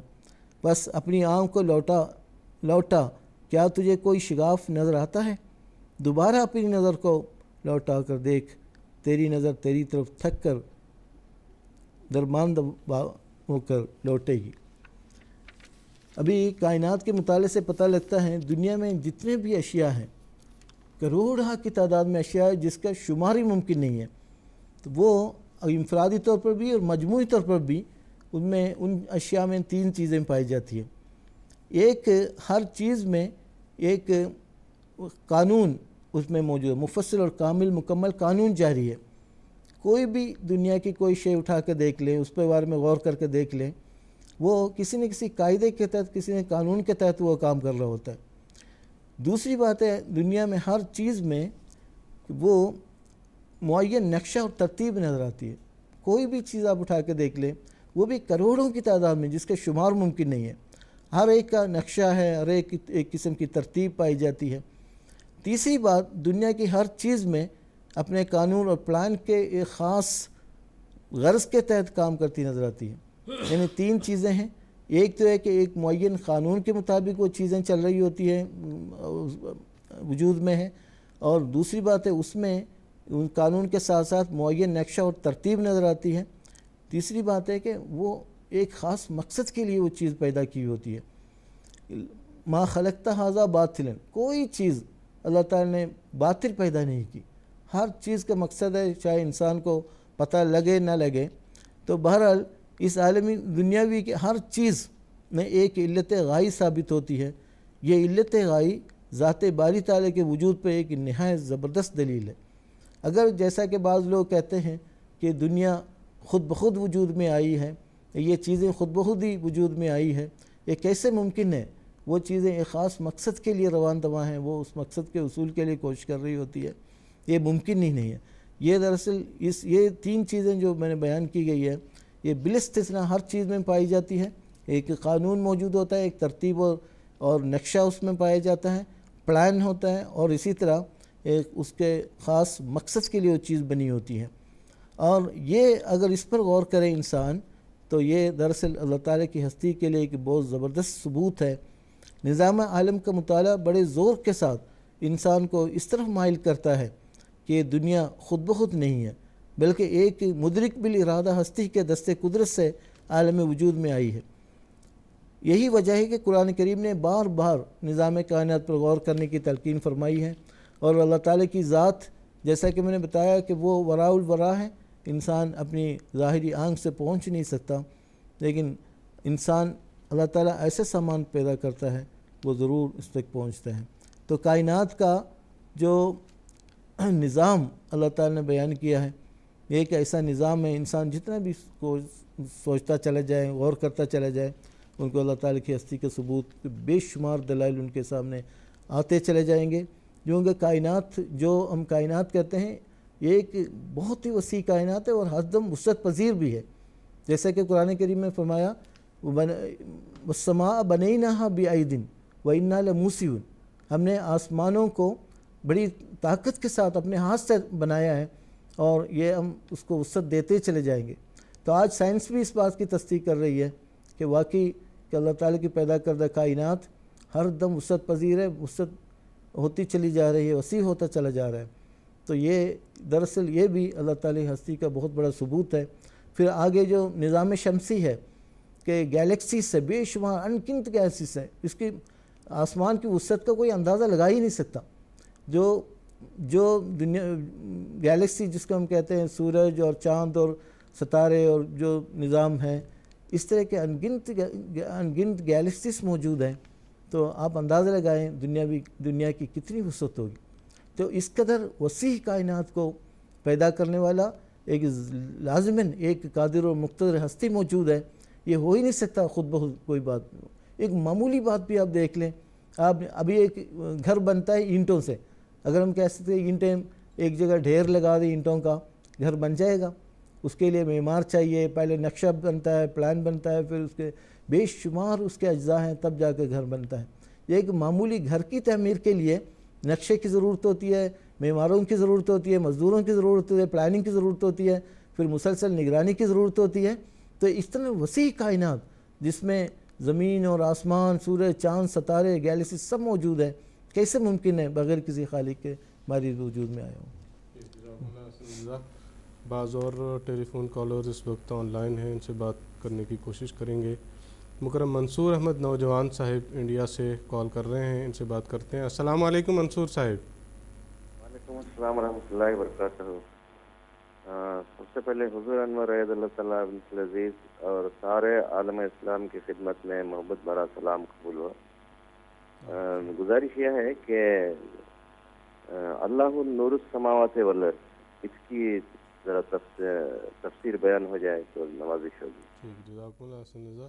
محترم کوثر صاحب سے درخواست۔ اللہ نور السماوات والارض، عربی زبان میں جب لفظ نور استعمال ہوتا ہے اور ایک لفظ اور استعمال ہوتا ہے ضیاء، روشنی۔ روشنی نور جو ہے وہ روشنی تو ہے، اس میں شک نہیں، ایک معنی اس میں روشنی کے بھی پائی جاتے ہیں۔ نور کے دوسرے معنی ہے توانائی، انرجی، کہ یہ اس آسمان اور زمین میں جتنی بھی مخلوق ہے یہ اللہ تعالیٰ کی ایک طاقت کے ذریعہ سے یہ چل رہی ہے۔ جس دن اللہ تعالیٰ کی طاقت بند ہو جاتی ہے، روک لیتا ہے اللہ تعالیٰ کسی چیز کو، تو یہ کائنات اور یہ آسمان اور زمین اور جو کچھ اس میں ہے وہ سب کا سب ختم ہو جائے گا۔ لفظ نور جب ہم کہتے ہیں، ہماری اردو کی مجبوری یہ ہے کہ ہم صرف اس کو نور یا روشن کے معنی میں لیتے ہیں، عربی میں ایسا نہیں ہوتا ہے۔ نور علی نور سورہ نور میں آیا ہے، اللہ نور، اس کے معنی محاورے اور صیغے کے اعتبار سے اس کے معنی وسیع سے وسیع تر ہوتے جاتے ہیں۔ اختصار سے معنی یہ ہے کہ جو کچھ بھی آسمان اور زمین میں ہے وہ سب کا سب اللہ تعالیٰ کی ایک توانائی سے، جو اللہ تعالیٰ نے ہر ایک کو اس کے استعداد کے مطابق دی ہوئی ہے، اس کے مطابق وہ اپنا فریضہ ادا کرتا ہے۔ اور اس کی زیادہ تفصیل انہوں نے دیکھنی ہو ہمارے منصور صاحب نے، تو میں یہ عرض کروں گا کہ حضرت مسیح علیہ السلام کی کتاب آئینہ کمالات اسلام، اس میں حضور نے ہر ستارے اور ہر چیز کے بارے میں بتایا ہے کہ اللہ تعالیٰ کے فرشتوں کے ذریعہ سے اللہ تعالیٰ کیسے اس کی نگرانی کرتا ہے، کیسے اس کو اس کے فرائض کی طرف توجہ دلاتا ہے. اسی وجہ سے یہ ساری کائنات چل رہی ہوتی ہے، اور اس پہ حضور نے بڑی تفصیل سے اس بحث کو لیا ہے. تو وہاں سے پڑھ لیں، وہاں سے بھی انشاءاللہ تعالیٰ ان کو مزید معلومات مل جائیں گی. ایک اور ٹیلی فون کالر لندن سے ہیں مکرمہ رفیقہ صداقت صاحبہ، ان سے بات کرتے ہیں. السلام علیکم رفیقہ صداقت صاحبہ. وعلیکم السلام ورحمۃ اللہ وبرکاتہ. میرا سوال ہے کہ قرآن پاک میں سورہ یونس آیت نمبر 4 میں ارشاد ہے اعوذ باللہ من الشیطان الرجیم ان ربکم اللہ الذی خلق السماوات والارض فی 6 ایام ثم استوی علی العرش. اور اسی طرح سورۃ ہود کی آیت میں ارشاد ہے وَكَانَ عَرْشُهُ عَلَى الْمَاءِ. ان دونوں آیات میں خدا تعالیٰ کا عرش پر قرار پکڑنا اور پھر اس کا عرش پانی پر ہونا سے کیا مراد ہے؟ جی جزاکم اللہ. کوثر صاحب سے درخواست. بات یہ ہے کہ یہ دو مختلف محاورے انہوں نے لیا. ثم استوی علی العرش، عربی زبان میں عرش ایک حکومت، ایک سلطنت اور ایک سارے کائنات کے نظام کو چلانا جو ہے وہ عرش سے تعبیر کیا جاتا ہے. عرش سے مراد ایسا نہیں جیسے یہ بھی سمجھا جا سکتا ہے کہ پرانے زمانوں کے لیے ایک عرش ہوا کرتا تھا، جیسے ملکہ ابلیس کے بلقیس کے بارے میں یا ملکہ سبا یا دوسری بعض کے بارے میں آتی ہے یہ روایات. وہ عرش ایک حکومت کا ایک نشان ہوتا ہے، حالانکہ وہ بادشاہ ہر وقت اس پہ بیٹھا بھی نہیں رہتا. یہاں مغلیہ بادشاہ تھے، ان کے عرش تھے، ابھی تک پڑے ہوئے ہیں. یہ ایک رمز اور اشارہ ہوتا ہے کہ یہ صاحب حکومت ہے، یہ صاحب اقتدار ہے. اللہ تعالیٰ نے یہ بتایا کہ اس کا جو عرش ہے، اس کی جو حکومت ہے، اس کی جو سلطنت ہے، وہ آسمانوں اور زمین ہر چیز کے اوپر ہے. اور عرشہ علی الماء، یہاں پہ شاید ان کو یہ لگ رہا ہوگا کہ عرشہ یہاں پر غائب کا صیغہ ہے. اللہ تعالیٰ قرآن مجید میں مختلف قسم کے صیغے، جیسے ایاکا نعبد و ایاکا نستعین. اب دعا ہم کر رہے ہیں، کتاب یہ اللہ تعالیٰ کی طرف سے نازل ہوئی ہے. اے اللہ ہم تیری عبادت کرتے ہیں. اب کیسا عجیب سا لگتا ہے کہ اللہ تعالیٰ خود ہی یہ بات کہہ رہا ہے اور اتار رہا ہے کہ اللہ یعنی میری عبادت کرو. ایسا نہیں ہوتا ہے. ایاکا نعبد، ہماری طرف سے اللہ تعالیٰ یہ کہہ رہا ہے، ہمیں سکھا رہا ہے کہ تم ایسا کہنا سیکھو کہ ایاکا نعبد و ایاکا نستعین. اس کی مثال بالکل ویسی ہی ہے جیسے مثال کے طور پر بچہ جو 6 مہینے یا 1 سال کا بھی توتلی زبان میں بولتا ہے تو ماں اس کو سکھاتی ہے کہہ کہ میں تیری ماں ہوں، باپ ہوں میں تیرا. ابا اماں کہنا ماں اور باپ سکھا رہے ہوتے ہیں. اسی طرح جب رسول کریم صلی اللہ علیہ وسلم پر یہ قرآن مجید نازل ہوا، انسان اللہ کو بالکل بھول چکا ہوا تھا. اللہ تعالیٰ نے ہی انسان کو سکھایا کہ یہ کہہ کہ میں ربی، میں تیرا رب ہوں. یہ کہہ ایاکا نعبد و ایاکا نستعین. یہاں جو غائب کا صیغہ ہے کان عرشہ، یعنی اے انسان، یہ انسان کہہ رہا ہوتا ہے کہ اس کا جو عرش، اس کی حکومت ہے، وہ تمام کائنات پہ ہے. اب رہا ماں.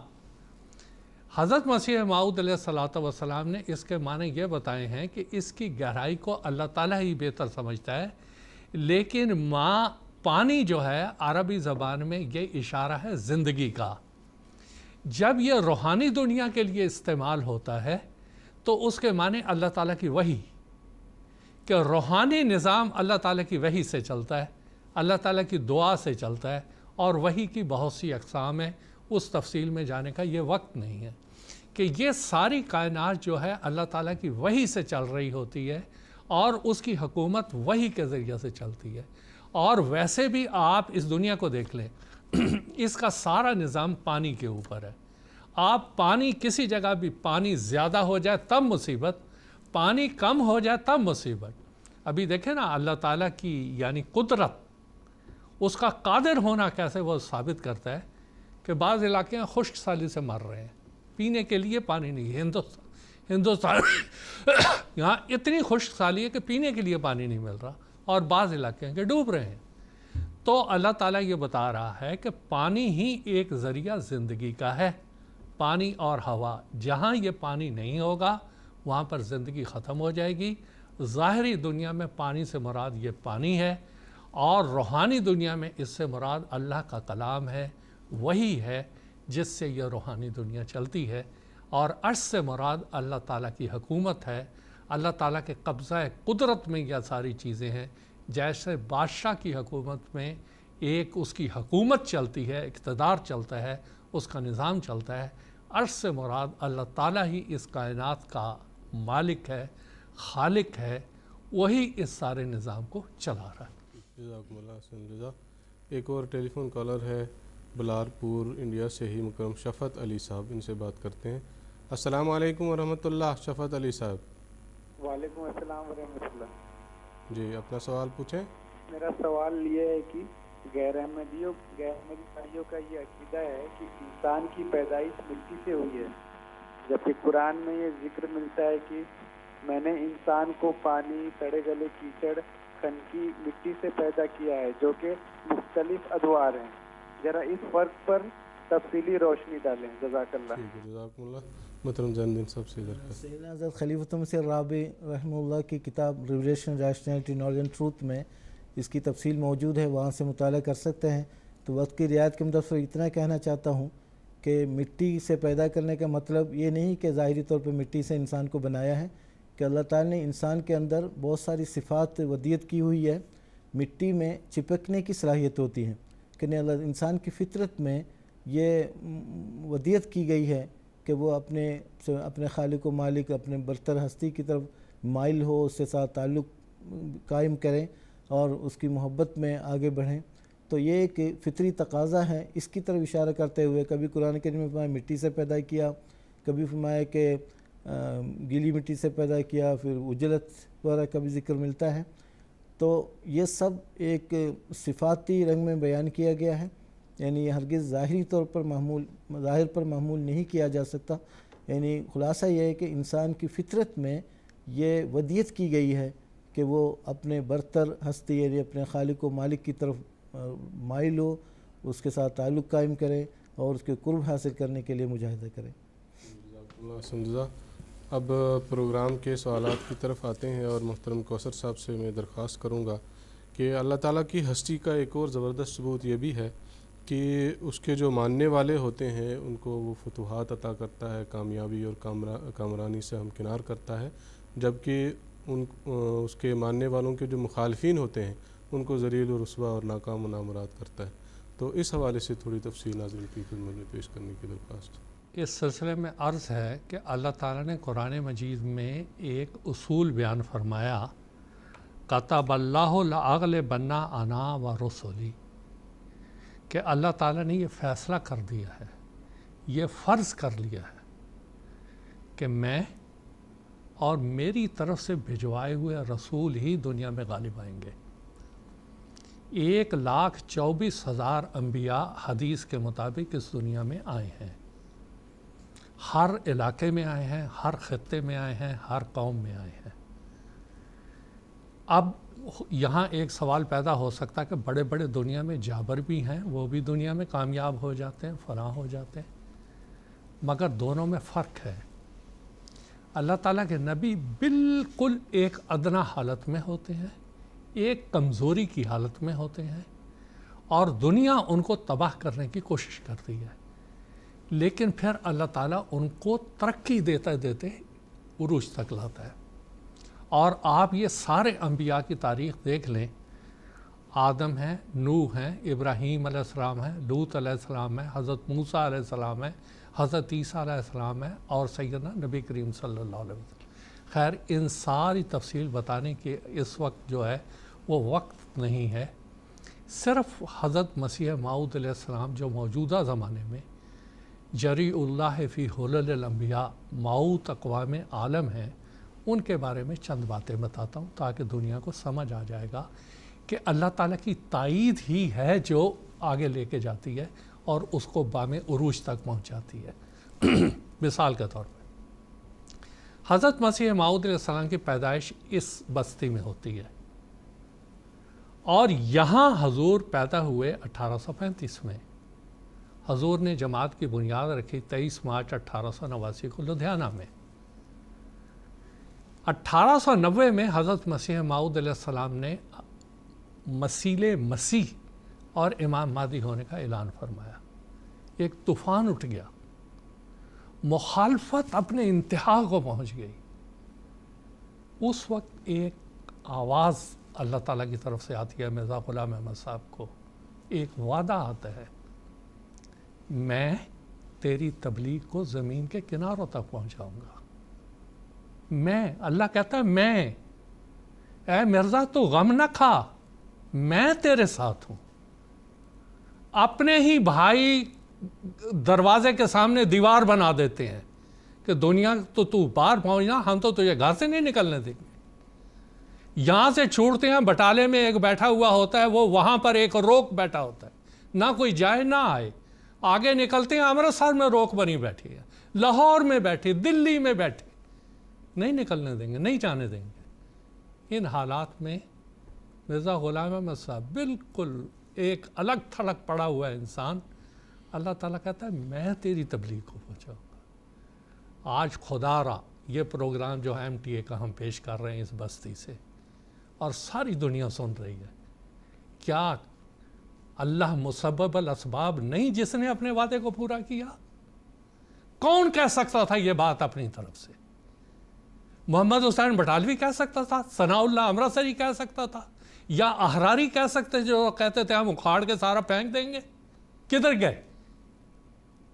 لیکن ایک غریب انسان جس کو اپنے شہر میں، اپنے گاؤں میں، اپنے بستی میں کوئی نہ جانتا تھا کہ ہے قادیاں کدھر، وہ ایک غریب بے کس بے سہارا، اس کو اللہ کہتا ہے میں. کیا یہ اس بات کا ثبوت نہیں کہ اللہ موجود ہے؟ اور اسی نے مرزا غلام احمد صاحب کو اتنی ترقی دی. ابھی جب حضرت خلیفۃ المسیح خامس ناصرہ اللہ اور ناصر عزیزہ نے بیعت لی اور ساری دنیا کانپ رہی تھی، کیا یہ اللہ تعالیٰ کا وعدہ نہیں کہ میں تیری تبلیغ کو زمین کے کناروں تک پہنچاؤں گا؟ کیا کسی اور فرقے مذہب کوئی بتائے کہ اس کو پہلے سے اللہ نے یہ کہا ہو اور اس طرح سے پورا ہوا ہو اور ساری روکیں اسے درمیان سے دور کر دی ہوں؟ ایک مثال بتا دیں آپ. کیا یہ اللہ کے ہونے کا ثبوت نہیں؟ کیا یہ اللہ تعالیٰ کی طرف سے نہیں؟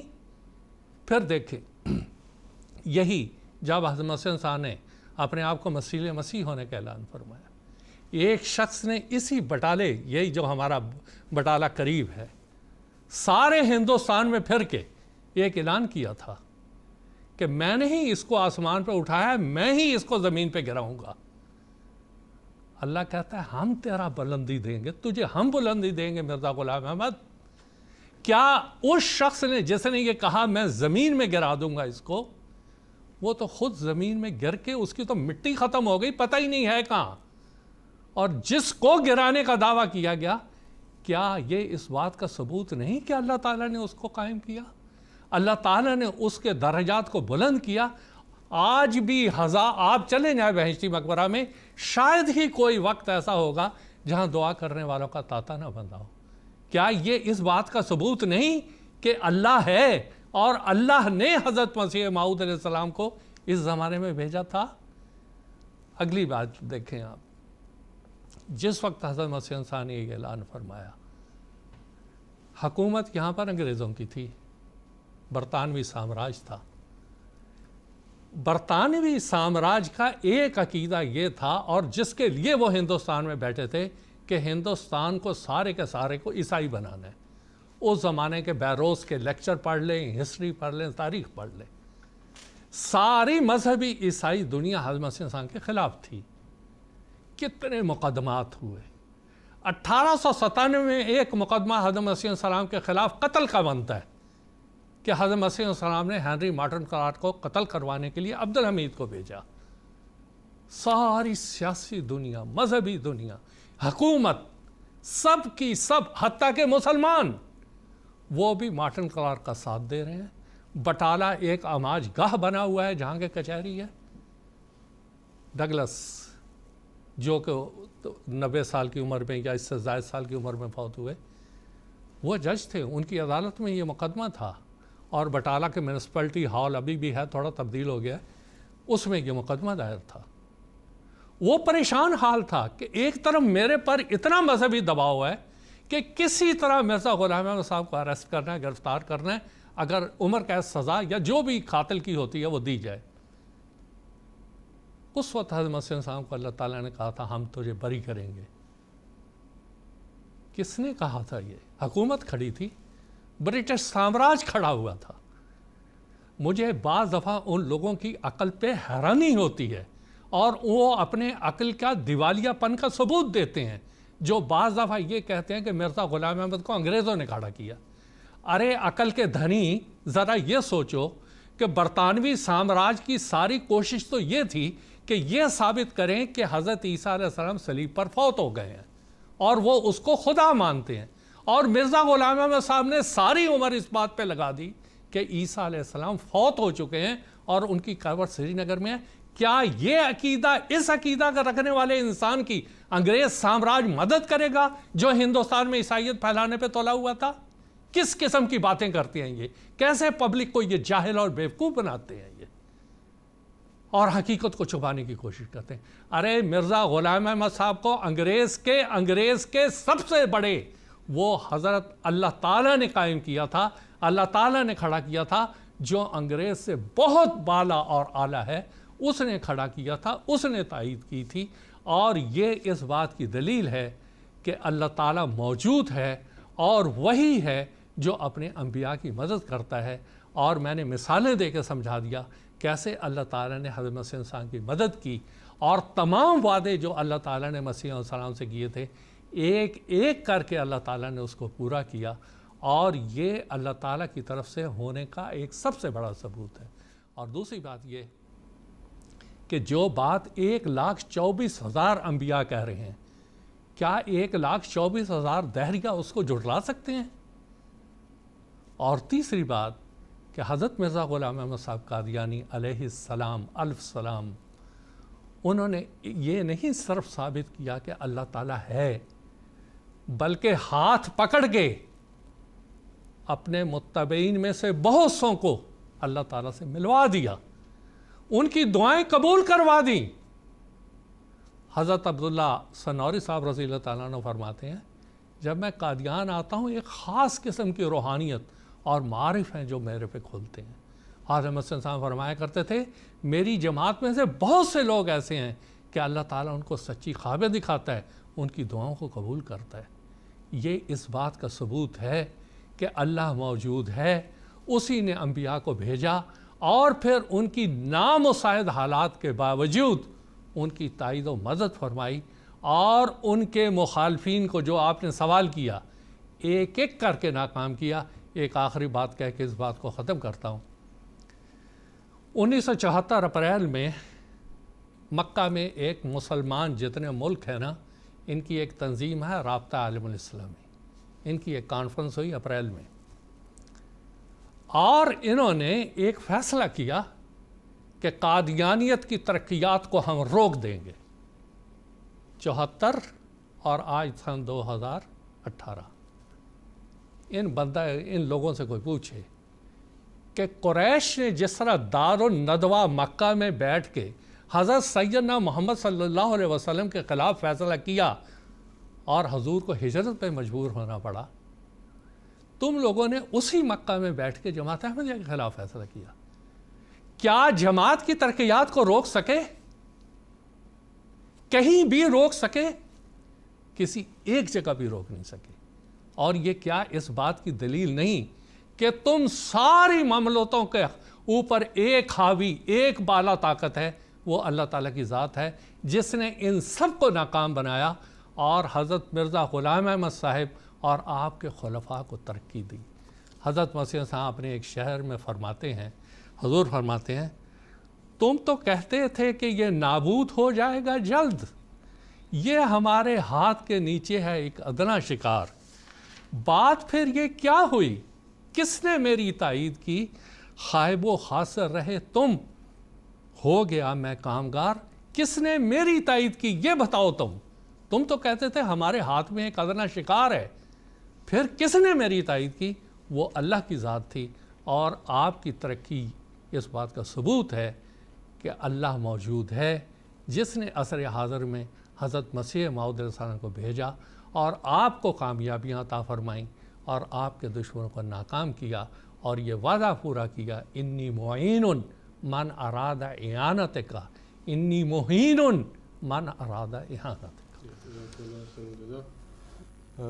ایک ٹیلی فون کالر ہیں مکرم خان صاحب لندن سے، اس وقت آن لائن ہیں، ان سے بات کرنے کی کوشش کریں گے۔ السلام علیکم خان صاحب۔ السلام علیکم ورحمۃ اللہ۔ السلام علیکم خان صاحب، آپ کو آواز آ رہی ہے؟ ان کا کال شاید ڈراپ ہو گیا ہے، تو ہم پروگرام کے سوالات کی طرف ہی آتے ہیں۔ محترم زین الدین حامد صاحب سے میرا یہ اگلا سوال ہے کہ خدا تعالیٰ کی ہستی کی شہادت دینے والے جو ہوتے ہیں ان کی زندگی ہمیشہ اعلیٰ اور پاکیزہ ہوتی ہے، یہ بھی اللہ تعالیٰ کی ہستی کا ایک زندہ ثبوت ہے، تو اس حوالے سے تھوڑی وضاحت بیان کرنے کی درخواست۔ جب ہم مذاہب کی تاریخ پر نظر ڈالتے ہیں، مذاہب کی تاریخ دراصل انبیاء علیہ السلام کی ہی تاریخ ہے، کیونکہ قرآن مجید نے واشیاف الفاظ میں یہ بیان کیا ہے وَلَقَدْ بَعَثْنَا فِي كُلِّ أُمَّةٍ رَسُولًا أَنِ اعْبُدُوا اللَّهَ وَاجْتَنِبُوا الطَّاغُوتَ، کہ ہم نے ہر قوم میں نبی مبعوث کیے ہیں اور اس پیغام کے ساتھ اعبدوا اللَّهَ وَاجْتَنِبُوا الطَّاغُوتَ، اللہ کی عبادت کرو اور طاغوت غیر اللہ کی عبادت سے مجتنب رہو۔ اسی طرح فرمایا وَلِكُلِّ قَوْمٍ ہاد، ہر قوم کے میں ہادی اور رہنما اللہ تعالیٰ کی طرف سے آئے ہیں، اور اسی طرح فرمایا وَإِن مِّنْ أُمَّةٍ إِلَّا خَلَا فِيهَا نَذِيرٌ، کہ کوئی ایسی امت نہیں گزری جہاں پر نذیر اللہ کی طرف سے نہ آئے ہو۔ تو ان انبیاء علیہ السلام کے ذریعے سے جو پاک باز جماعتیں قائم کی جاتی ہیں، وہ جماعت دنیا میں اعلیٰ ترین کامیابیاں حاصل کرتی چلی جاتی ہے۔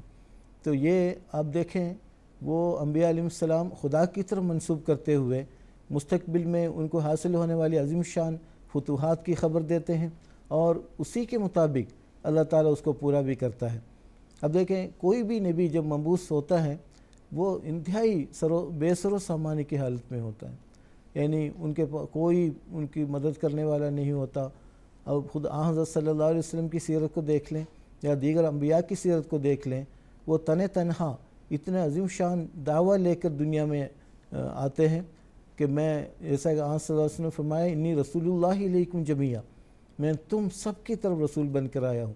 ہم جانتے ہیں سیرت حضرت اقدس مسیح السلام حضرت رسول اللہ صلی اللہ علیہ وسلم کے مطالعے سے پتہ چلتا ہے، شروع میں جب آپ کو اللہ تعالیٰ نے اصلاح خلق کے لیے مبعوث فرمایا کہ آپ نے مختلف رنگ میں تبلیغ کا کام شروع کیا، اللہ تعالیٰ نے فرمایا وانذر عشیرتک الاقربین، قریبی جو رشتہ دار ہیں ان کو پہلے ڈرا، ان کو انذار کر، ان کو اس پیغام سے آگاہ فرما۔ چنانچہ حضرت صلی اللہ علیہ وسلم جب وہ لوگوں کو اکٹھا کیا تو ابو لہب نے کیا کہا؟ ابو لہب نے کہا تبا لک لہذا جمعتنا، ہلاکت ہو تم پر، اس لیے تم نے ہمیں جمع کیا۔ لیکن بعض کی تاریخ بتاتی ہے کہ وہی جو قریش، وہی مکہ والے کس طرح حضرت صلی اللہ علیہ وسلم کے پیغام کو اپنایا، اور چند سالوں میں سارا جزیرہ عرب اسلام کے آغوش میں آ گیا، حضرت صلی اللہ علیہ وسلم کے جھنڈے تلے آ گیا، اور ان کے اندر حضرت صلی اللہ علیہ وسلم کی تربیت کے نتیجے میں جو عظیم شان روحانی انقلاب پیدا ہوا، وہ عام طور پر بعض تنظیمیں غیروں کی طرف سے بھی قائم کی جاتی ہے، عام بعض مفکرین کہلانے والے بھی قائم کرتے ہیں، لیکن ان کے ماننے والوں میں وہ اخلاقی انقلاب پیدا نہیں ہوتا جو نبیوں کی جماعت کے احباب کے اندر پیدا ہو جاتے ہیں۔ کہ اللہ تعالیٰ کا یہ حتمی قاعدہ ہے، قرآن کریم نے بیان کیا ہے کہ ان اللہ لا یغیر ما بقوم حتی یغیروا ما بانفسہم، کہ اللہ تعالیٰ کسی قوم میں کوئی تبدیلی، کوئی انقلاب پیدا نہیں کرتا جب تک قوم کے افراد اپنے اندر تبدیلی پیدا نہیں کرتا۔ کہ ابھی نبیوں کی جماعت کے بارے میں آپ غور کر کے دیکھ لیں، کس طرح حضرت صلی اللہ علیہ وسلم کی تربیت کے نتیجے میں صحابہ نے دین کے اغراض کے لیے اپنی جانیں طرف کی۔ حضرت مسیح علیہ السلام نے بیان فرمایا احییت اموات القرون بجلوۃ،